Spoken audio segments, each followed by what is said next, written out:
The kitchen smelled like lemon butter and roasted thyme. Marin wiped her hands on a clean towel for the fourth time, though they were already spotless. It wasn't just about cooking. It was about getting everything right down to the last detail.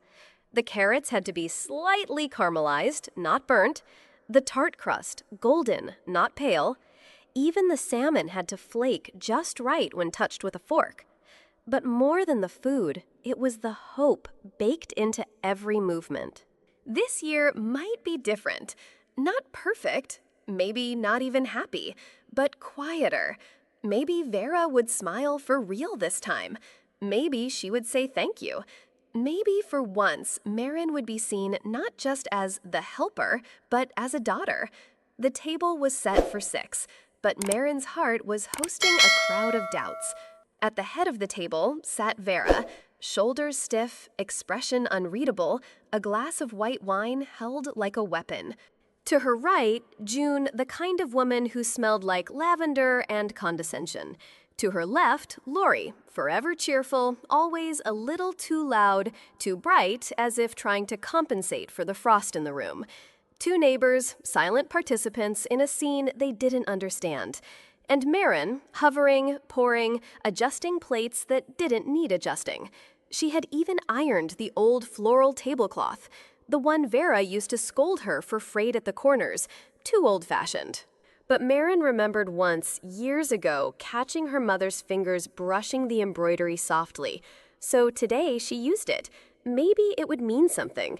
The silverware gleamed, the napkins were folded just so, the wine was chilled, the candles lit, the lights dimmed just enough. It looked beautiful, but underneath the surface, everything was tense, polite, posed, pretend. The room smelled like celebration, but felt like a performance. Every smile felt a beat too delayed. Every compliment sounded like a line rehearsed. And Marin, standing at the edge of it all, felt like a stagehand in her own life. The food had been served, the guests were halfway through their wine. Marin was just beginning to feel like maybe, just maybe, she had done it, created a moment of peace. That's when Vera raised her glass. Everyone followed out of habit more than joy. 6 glasses lifted, 6 smiles, but only one had venom behind it. Vera swirled her Chardonnay slowly, as if savoring the pause. Then she smiled. Not warm, not soft, but sharp, like a knife that had been waiting for its moment. To aging without baggage, she said, voice steady, and to finally having a life free of dead weight. Then she looked directly at Marin. No hesitation, no shame. Honestly, Marin, the best gift you could give me is to leave my life. The words hit like a slap, but no one moved. June froze her fork, hovering above her plate. Lori blinked twice, her wine halfway to her mouth. One neighbor coughed awkwardly. The other stared at the wall. No one said a word, not even Marin. She just stared back at her mother. Her lips parted, but no sound came. Not because she didn't know what to say, but because there was nothing left worth saying. She stood slowly, not rushed, not dramatic, just done. She smiled, a quiet, broken smile that didn't belong to her anymore. "Excuse me," she said softly. Then she walked toward the kitchen, step by step, past the stunned table, through the room she had tried to fill with warmth, and out of the story she had been forced to play for too long. She was 26. Grad school had just started feeling like hers, a world of ideas, midnight deadlines, and the quiet thrill of belonging. Marin had found a rhythm, lectures by day, coffee shop part-time job by night, and sketches between pages of her notebooks when no one was looking. Then came the call. It was late January, cold, the kind of cold that sinks into your bones. Vera had slipped on the ice outside her front steps, a fractured hip. The pain had already started settling in Vera's voice when she said, "You're all I have." 3 words, so simple, so heavy. Marin told herself it would be temporary. A semester, maybe 2. just long enough to get her mother back on her feet. "I'll defer my courses," she told her advisor. "I'll be back soon." Her professor didn't argue. He only looked at her with soft eyes and said, "Just make sure you come back for you, not out of guilt." She nodded, but she never returned. One semester turned into 1 year, then 3, then a blur. Appointments, prescriptions, late-night grocery runs, forms to fill, chores to remember. And slowly, without ceremony, her life shrank to fit Vera's. Vera never yelled. She didn't need to. Her power wasn't in volume. It was in quiet decisions, in changes made without asking, in the slow, relentless erosion of everything that was Marin. It started with the hallway. One afternoon, Vera stood with a paint swatch in hand. "Yellow is too childish," she said flatly. Marin loved that yellow. It reminded her of light, of warmth, of mornings when she used to draw by the window with sunlight on her shoulder. But the next day, the hallway was gray. No one asked her opinion. No one even mentioned it. Then came the kitchen tiles, the ones Marin had scrubbed after every meal for years. Gone, replaced with cold, hard gray squares. More modern, Vera said, as if modernity was worth more than memory. And then the chair. It wasn't expensive, wasn't elegant, but it was hers. The first thing Marin had ever bought with her own paycheck. A soft, teal armchair, slightly awkward in shape, but comforting. She used to sit there and sketch, used to feel safe in it. It felt like home, until the day she walked in and saw the chair was missing. "Where's my chair?" she asked, already knowing. Vera didn't even look up from her newspaper. "Oh, that old thing. I had it picked up with the junk last week. It was hideous. Hideous. No apology, no warning. Just erased. Like it never mattered. Like she never mattered. It wasn't just a chair. It was a line, and it had been crossed. Silently, easily, repeatedly.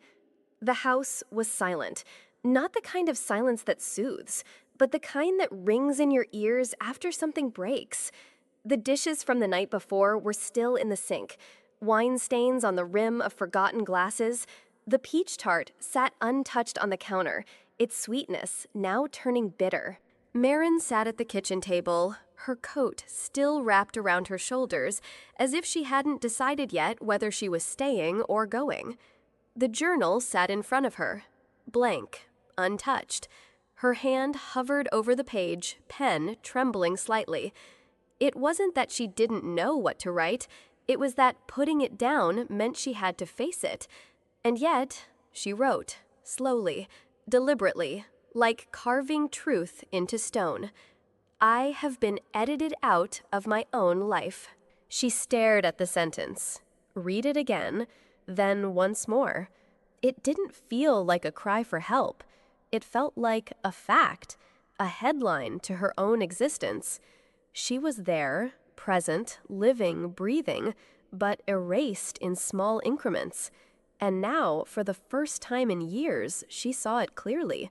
She wasn't living with her mother. She was disappearing inside her. The journal remained open, but Marin pushed it aside.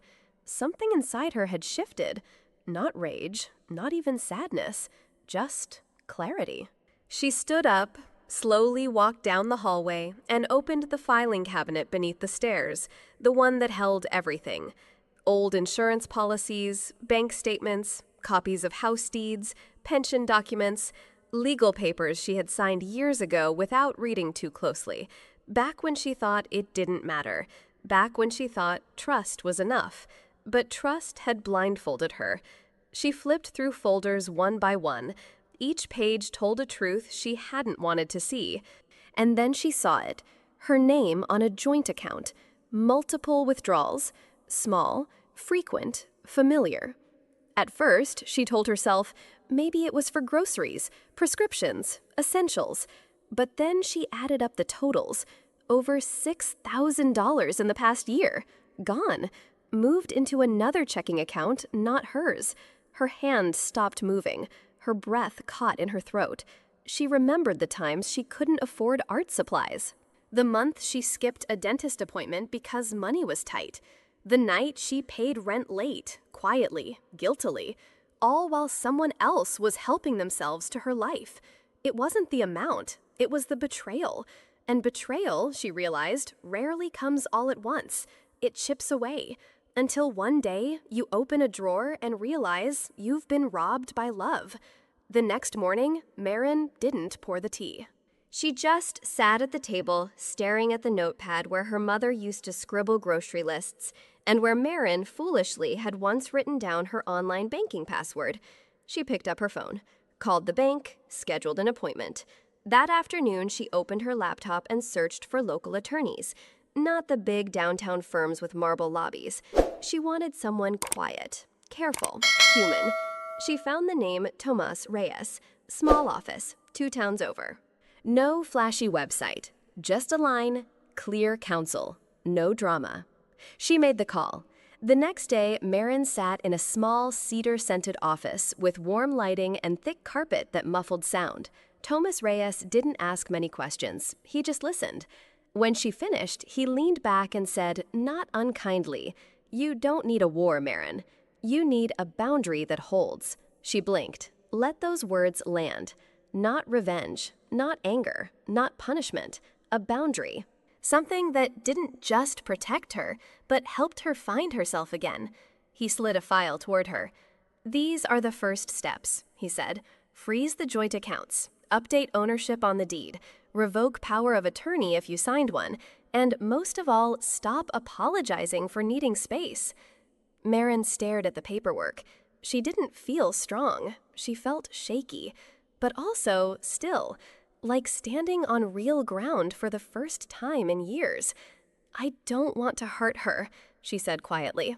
Tomas nodded. "I know, but that doesn't mean you have to disappear so she can feel comfortable." She didn't make an announcement. There was no confrontation, no loud declaration of change. Marin simply stopped participating. She no longer made breakfast for 2. No more morning toast waiting on the table. No clinking of dishes, no warm pot of coffee left brewing for Vera. Instead, she cooked for 1, used the small pan, washed only her own plate. Ate in the sunroom alone with a book in her lap and music playing softly in her headphones. She didn't offer, she didn't explain, she just quietly reclaimed her rhythm. The first few days, Vera barely noticed. She was used to being served. But by day 4, she hovered more than usual. "Did you not make any coffee today?" she asked, eyebrows lifted. "No," Marin replied without looking up. Long pause. "I just thought, never mind." Vera turned and left the room, but her footsteps were heavier than usual, and Marin knew what it meant. Control was slipping. She stopped filling silences with nervous chatter, stopped covering for awkward moments. If a room was quiet, she let it be quiet. She stopped reminding Vera about doctor appointments, stopped checking in on whether dinner was preferred at 6 or 7. If Vera wanted something, she would have to ask, but she never did. She just slammed cabinets louder, closed drawers harder, and watched Marin like she was a stranger in her own home. But Marin wasn't a stranger. She was becoming real for the first time. It happened in the laundry room. Marin had just finished folding her own clothes neatly, methodically, when she turned to find Vera already there, a towel in hand, eyes narrowed. "I checked the bank," Marin said quietly. "No questions, no blame, just facts." Vera straightened slowly, but her expression changed, the practiced neutrality slipping into something sharper. "What are you talking about?" she asked, too casually. Marin didn't flinch. She had rehearsed this moment 100 times in her head. "My account," she said, "over $6,000, transferred, without my consent." Vera's mouth tightened. She dropped the towel back into the basket. "You're overreacting." That word overreacting was Vera's favorite weapon. It made emotion feel like weakness. Like guilt should belong to the person who noticed the wrong, not the one who committed it. "It was for things we needed," Vera snapped. "Prescriptions, car maintenance, the water heater last spring. You never minded before." Marin stayed still. "You never asked," she replied. Vera's voice rose, sharp, shrill, cracking. "We're a family, Marin. For God's sake, you live here for free. You act like you're owed something just for being decent." "You're selfish. So selfish." For a moment, the room shrank, but Marin didn't. She didn't apologize, didn't retreat.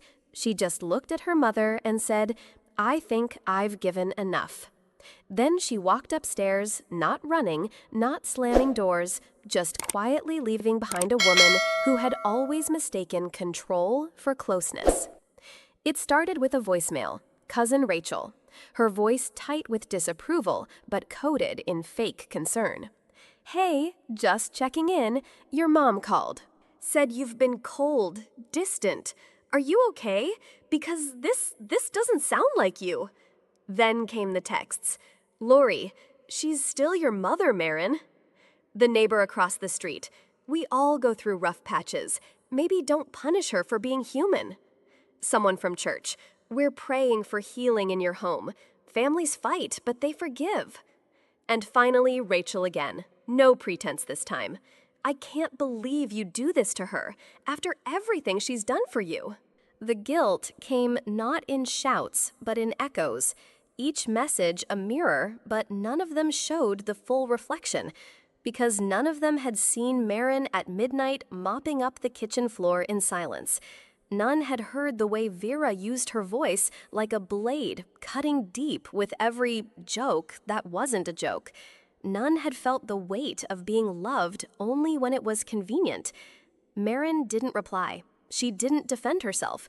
Instead, she opened her journal and wrote, "I am not punishing her. I am reclaiming what is mine." She underlined it twice, then closed the book and finally exhaled. It happened early, too early for yelling, but that didn't stop her. The knock came like thunder, then again and again. Bang, bang, bang. "Marin, open this door." She didn't. Inside, Marin sat at her desk, journal open, pen still uncapped but unmoving. Another bang. "You've made your point," Vera hissed from behind the door. "Now undo it." Still silence. Vera's voice grew louder, tighter. "Freeze the accounts! Change the deed! Are you serious? You're throwing away everything we've built!" Marin stood calm but steady. She opened the door just a crack, enough to see, enough to be heard, but not enough to let her in. Her voice was clear, measured, unshaken. "It's not a game, Vera. There's nothing to undo." Vera's mouth opened in disbelief. "Don't you understand what you're doing? You're breaking this family apart." Marin paused, then answered, "It was broken long before this. I'm just done pretending it's not." Vera's eyes narrowed. "Fine," she spat. "You'll regret this." Marin didn't flinch. "Maybe," she said, "but at least this regret will be mine." Then she closed the door, gently, with finality, and this time she locked it, not out of fear, but to protect peace. The paperwork was done. Joint accounts frozen. Power of attorney revoked. The deed updated. Every signature a step back into her own name. There was no ceremony, no fight left to fight, just clean lines and stamped forms. Tomas Reyes had handed her the final folder that morning saying, "It's official now. The house is yours." And yet it didn't feel like victory. It felt like exhaling after years of holding her breath. That night, Marin didn't sleep. Not because of fear, but because the house was too quiet, too still. Like it was waiting for something to end. And it did, at dawn. She heard it first, the slow scrape of suitcase wheels across the hardwood floor. Then a pause, a muttered voice on the phone, a car idling outside. No goodbyes, no slamming doors, no final speech, just the sound of leaving. Marin stayed upstairs, listening, not frozen, just still. And then silence. True, heavy silence. An hour passed before she came down. The living room looked the same, but also didn't. A few picture frames were gone, a drawer left open, a scent already fading, but the bones of the house remained, and now they belonged to her. The house didn't cheer, it didn't celebrate, it simply settled. The quiet was no longer sharp, no longer tense. It didn't accuse or wait for explanations, it just was. And for the first time in years, so was Marin. She stood in the center of the living room, not as a guest, not as a daughter walking on eggshells, but as the woman who lived here. The air smelled different, like dust making way for light. She began slowly. First, she pulled out a box from the attic, the one she had packed away 5 years ago. Inside was a rolled-up painting, her painting, a field of wildflowers in blue and gold, unfinished at the corners, but honest. She hung it above the fireplace. Then she changed the hallway bulbs, from cold white to warm amber. She opened every window, let the breeze travel through every room, sweeping out a decade of silent resentment. She replaced the stiff gray couch blanket with her grandmother's quilt, the one Vera once called clutter. But to Marin, it felt like comfort that had waited patiently. In the kitchen, she found an old tea tin hidden behind canned soup, one she used to keep by her bed. She boiled water, let the tea steep slowly, then drank it on the back porch. Legs curled under her, sun dipping behind the trees.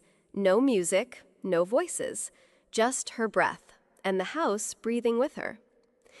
It came in the mail, a plain white envelope, no return address, just her name, Marin, in careful handwriting, slightly slanted, written with intention. She hesitated before opening it, not out of fear, but because very few things arrived at this house without guilt attached. Inside, a single sheet of thick paper folded neatly in thirds. The letter was short, no flourish, no drama, just truth. Dear Marin, I hope you don't mind the letter. I didn't want to intrude, but I've watched from my window for a long time. Not to judge, not to gossip, just to witness. I've seen how much you carry, how much you give, how often you disappear so others can feel more comfortable. You are not invisible, and you are not wrong. With quiet admiration, Elaine Darnell 2 doors down, Marin read it once, then again, just to feel the words land. And then she cried, not from pain, not from sadness, but from the unfamiliar warmth of being seen, of being validated without having to justify, of realizing that someone, anyone, had noticed the weight she'd carried for so long and chose to say, "You're not crazy. I saw it too." The phone rang just after sunset.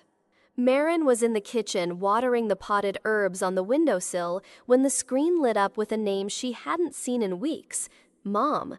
Her breath caught, not out of fear, but because, even now, part of her still hoped for something real. She let it ring. Once, twice, 3 times. Then she answered. Marin? The voice on the other end was softer, weaker, but unmistakably Vera. I didn't want to call, Vera said, but the doctors found something. A pause, then a sigh. I thought you should know. Marin didn't speak. She let the silence hang. Vera continued. The kids, they ask about you. They miss you. We all do. We, that word landed like a trap. Marin could almost picture it, Vera's hand on her chest saying, we, as if it made her cruelty disappear. I'm sorry, Vera added. I said things I didn't mean, but this house, it doesn't feel right without you. Another silence. Then Marin spoke.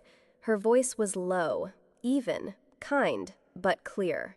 I'm glad the kids are well, and I hope you're getting the care you need. Vera inhaled sharply. So, can we talk?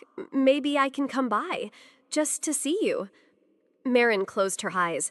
I can't go back to being small just so you can feel big. A breath. Wounded? Angry? She couldn't tell. Then, click.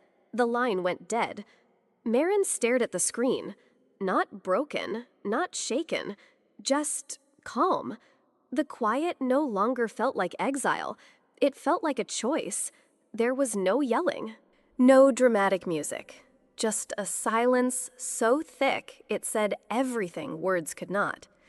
I can't go back to being small, just so you can feel big, Marin said quietly. Not with venom, not with bitterness, just truth.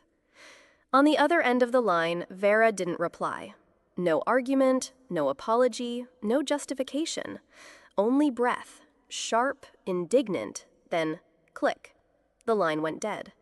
Marin stared at the screen for a moment, then placed the phone gently on the table and smiled. Not because it didn't hurt, but because for the first time it didn't control her anymore. The morning air was soft, the kind that didn't shout, "You're still here." Marin stood in the backyard, barefoot on cool grass, holding a tin bowl of lavender seeds. Her fingers dug into the earth, not harshly, but gently, like someone uncovering a memory and planting something new in its place. One handful of soil, then another. Each scoop was a vow, I won't disappear again. I am allowed to take up space. This life belongs to me now. She pressed the seeds into the ground, tiny, weightless, yet full of everything she never dared to claim. Freedom, peace, a sense of self. She looked up at the sky. It didn't look like escape anymore. It looked like a canvas. She smiled. This garden wasn't just a place. It was a declaration. And Marin wasn't returning to her old life. She was rooting herself in a new one. It was late afternoon. The lavender had begun to stir in the breeze, casting soft purple shadows across the path. Marin was trimming a stem when she heard it, a small knock. Not urgent, not loud, just hopeful. She opened the gate and saw them. 2 little girls, maybe 6 and 8, matching ponytails, bare feet and sandals, each holding a small tin of cookies tied with ribbon. The older one stepped forward and said shyly, "Our mom told us to bring this. She said, your garden made her feel brave." Marin blanked. Words stuck somewhere between her throat and her heartbeat. No one asked about her past. No one whispered her name with judgment. They didn't know who she used to be, but they felt who she had become. Marin knelt to meet their eye level, took the cookies with both hands, and whispered, "Tell your mom thank you. She made me brave too." The house was still. Only the soft ticking of a clock somewhere in the hall. Marin sat by the window with her journal, not to document pain, but to mark peace. She opened to a fresh page. No crossed out lines, no hesitation. And she wrote, "I used to think disappearing would destroy me, but maybe I had never truly seen myself until now." She placed the pen down.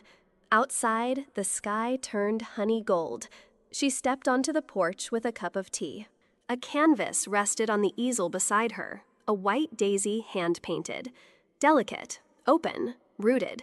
It wasn't just a flower. It was a self-portrait, not of the Marin she had been taught to be, but of the one she had chosen to become.